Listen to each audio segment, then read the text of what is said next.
రంగారెడ్డి జిల్లా శంకర్పల్లి మండలం కొత్తపల్లి గ్రామంలో విషాద ఘటన చోటు చేసుకుంది. కుటుంబ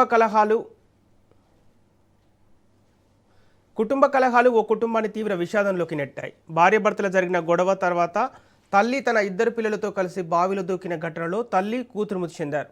వికారాబాద్ జిల్లా యాలాల మండలం సంగెం గ్రామానికి చెందిన సుధాకర్ 12 ఏళ్ల క్రితం బతుకుదెరువు కోసం కొత్తపల్లి గ్రామానికి వచ్చి వ్యవసాయ కూలీగా పనిచేస్తూ జీవనం సాగిస్తున్నారు.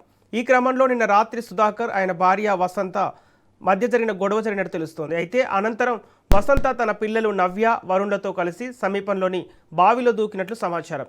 ఈ ఘటనలో 15 ఏళ్ల నవ్యతో పాటు తల్లి వసంత మృతి చెందారు. అయితే కుమారుడు వరుణ్ చెట్టు కొమ్మను పట్టుకొని ప్రాణాలతో బయటపడ్డాడు. సమాచారం అందుకున్న పోలీసులు ఘటనా స్థలికి చేరుకొని కేసు నమోదు చేశారు. కుటుంబ కలహాలే ఈ ఘటనకు కారణమా అనే కోణంలో దర్యాప్తు కొనసాగిస్తున్నారు.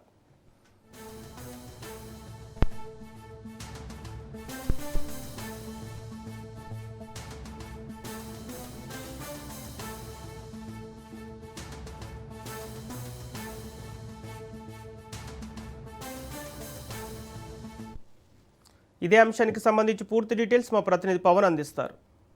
పవన్.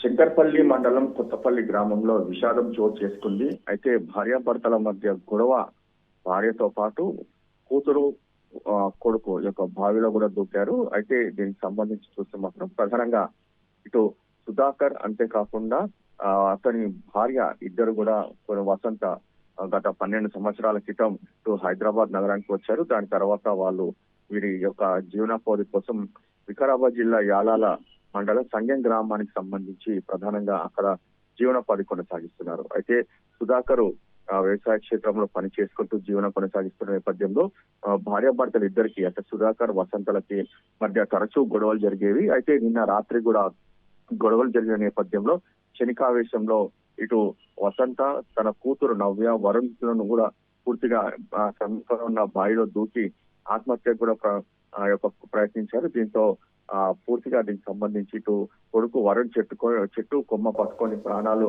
కాపాడుకోగా తల్లి కూతురు మాత్రము ఇద్దరు కూడా బావిలో దూకి దీనికి సంబంధించి ఆత్మహత్య చేసుకున్నారు. మొత్తానికి కేసు నమోదు చేసుకొని ఇన్వెస్టిగేషన్ చేస్తున్నారు.